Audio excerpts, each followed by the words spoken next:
Ginisa sa Senado si Tourism Secretary Cristina Frasco dahil sa pagbalandra umano nito sa kanyang sarili sa mga tourism promotion campaign ng bansa. Sa pagdinig ng Senate Committee on Tourism kahapon, kiinwestiyon ni Senator Raffy Tulfo kung bakit daw puro mukha ni Frasco ang nasa ilang magazine, litrato at kahit poster sa airport. Pwede naman daw kumuha ng model sa nasabing promotion at mas lalong dapat na ibida ang mismong mga tourist attraction. Depensa ng kalihim, walang consent niya ang paggamit ng litrato niya sa isang magazine. Yung mga nasa airport naman ay welcome banner daw para sa proyekto kung saan tumulong ang DOT na mag-launch. Sa huli, sinabi ni Frasco na handa siyang ipadala sa opisina ni Senator Tulfo ang mga nagawa ng DOT para sa turismo. The accusation of self-promotion would fall flat because I am not running for any national position in 2028 and therefore there would be no reason for me to promote myself. I'm not saying that you're running. Don't put words into my mouth. I'm not saying that. What I'm saying is, yung po nakakalata yung mga tao na parang pinopromote yung sarili mo for whatever reason. Now also, ma'am, compared to other countries like Vietnam, Korea, Malaysia, Japan, hindi niyo po nakikita yung mukha ng mga secretaries ng Department of Tourism nila doon eh. Wala, never. Kaugnay pa rin ng issue sa turismo, magkakasama natin Department of Tourism Assistant Secretary Ina Zara Loyola. Magandang tanghali po sa inyo, ASEC. Magandang tanghali, Ms. Cheryl. ASEC, unahin ko na yung reklamo ng mga Pinoy. Mas mahal pa ang domestic airfares kaysa sa international. Ano na ang konkretong epekto nito sa lokal na turismo? Cheryl, napakagandang tanong nito at ang nais nga nating iparating sa publiko ay kung may ahensya na nais magpababa ng presyo ng travel, abay iyan po yung DOT sapagkat yung ating mandato, Cheryl, i-promote yung ating bansa, of course, to spur travel. Kaya po kung yung presyo ng pagbiyahe ay mahal, ito po ay nagiging deterrent. At may direktang epekto po ito sa aming trabaho, sa aming mandato. Ayaw po namin yan sa Department of Tourism. Kasi yung tanong nyo, ano ang epekto? Ang epekto po nito, bababa yung ating domestic tourism, which is a very, very strong component of our industry. Katunayan, mahigit 134 million domestic trips ang nangyari noong 2024. Ang katumbas niyan, Cheryl, ay mahigit 3 trilyong piso ng kita o spending kasi gumagastos yung ating mga bisita mula sa mga lokal na turista. Kaya sa DOT po, ang gusto natin ay masustain ang positive development na ito. If I may add, sa lahat ng bansa ng ASEAN, Cheryl, 11 po yan. Pilipinas ang may pinakamalakas na domestic tourism ayon sa datos ng World Travel and Tourism Council. Pero ayon ho sa airline industry, puntahan ko yung mahal na domestic airfares, ay epekto ng mataas na airport fees, buwis at maiikling runway. So ano yung papel ng DOT sa pagtutulak ng reforma sa mga aspetong ito?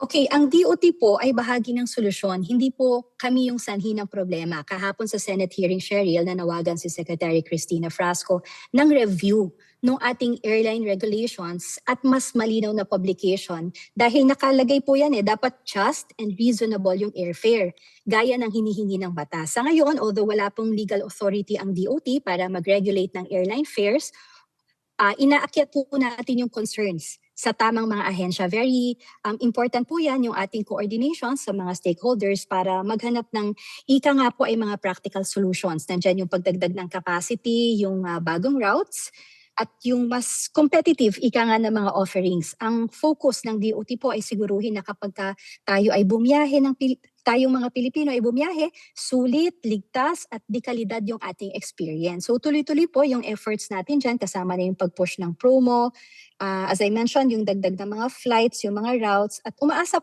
po kayo na naririnig po at umaaksyon ang Department of Tourism sa mga concerns ng publiko tungkol dito sa pagtaas nga ng domestic airfare.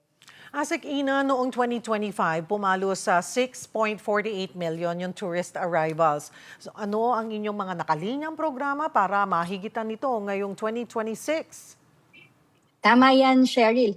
Mas mataas ng nasa 0.75% yung ating bisita nitong nakaraang taon kumpara noong 2024 at January pa lamang nagsimula na po tayo sa ASEAN Tourism Forum kung saan sa Cebu pa lamang ay mahigit 5,000 na yung mga bisita na dumating. So nire-reinforce natin yan yung MICE ng ating bansa, yung tinatawag nating meetings, incentives, conventions and exhibitions. So we are optimistic po na pagdating sa gastronomy tourism naman, muling bibisita yung Michelin Guide para kilalanin ang Filipino cuisine.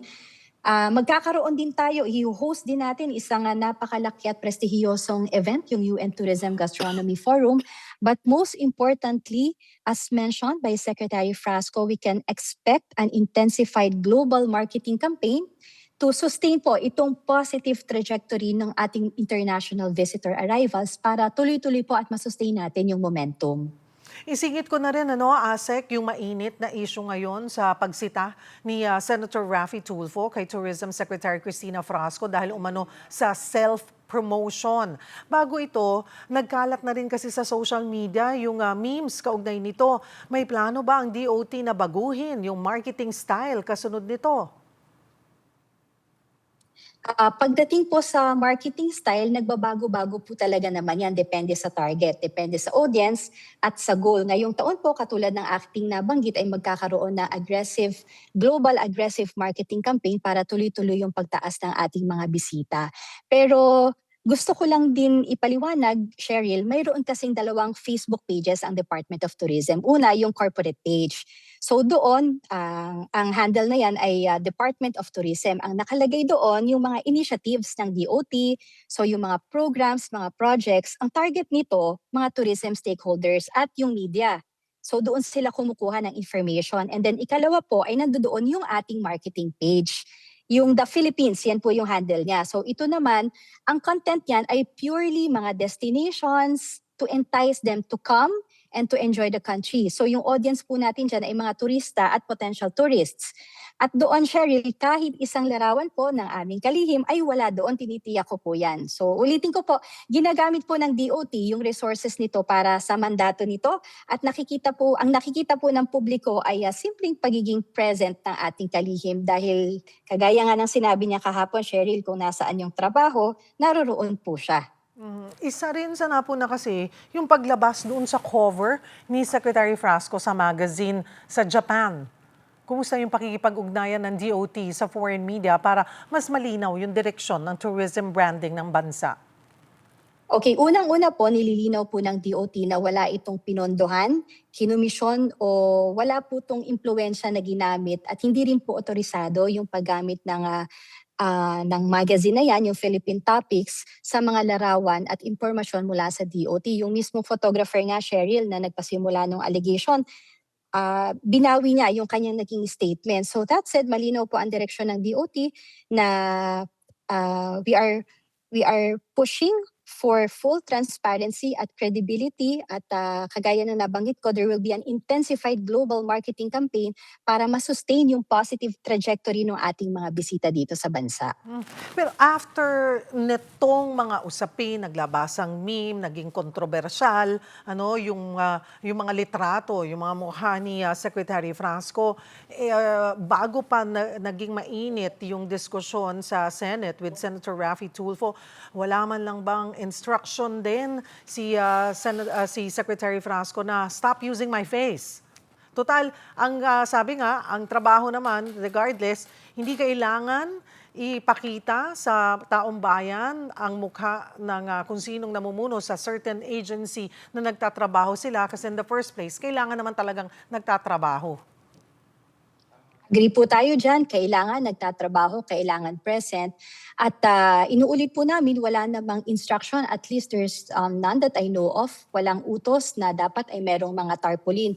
At that said, meron na pong instruction si Secretary para hindi na maulit itong nangyari na kung maaari, of course, we appreciate the hospitality of our host, LGUs, na kadalasan ay sariling initiative po nila yung pagmamount ng mga tarpaulins. Nakikiusap na po, nire-reiterate na po ni Secretary na kung maaari ay wag na pong mag-mount ng mga tarpaulins and instead to focus na po yung promotion sa mga destinations at sa mga programs and initiatives ng Department of Tourism. ASEC, sa gitna nitong mga batikos online, paano po pinangangalagaan ng DOT ang kredibilidad ng ahensya at ang moral ng mga empleyado? Well, thank you for that question, Cheryl. So, on behalf of the hardworking men and women of the DOT, what I can say is that we will let our work speak for itself. Ang DOT po ay binubuo ng mga pinaka-dedicated, napaka-passionate at hardworking public servants. And we remain a credible institution. Unang-una po at importanteng masasabi ko, wala pong issue ng korupsyon na napag-usapan. Dahil walang pera po ng bayan ang nasasayang. Bagkus, ang usapin po dito ay trabaho na patuloy na ginagampanan ng bawat isa sa amin. Ma'am Cheryl, kung mabanggit ko lang po, no, yung World Travel and Tourism Council, ito yung pinakasikat na international tourism organization sa buong mundo. Ang sinasabi nito, Philippine tourism po ang may pinakamataas na kontribusyon sa GDP sa buong ASEAN. Ito po ay trabaho na hindi lang basta-basta nangyari, kundi pinaghirapan nating lahat. So 19% po ng ating ekonomiya.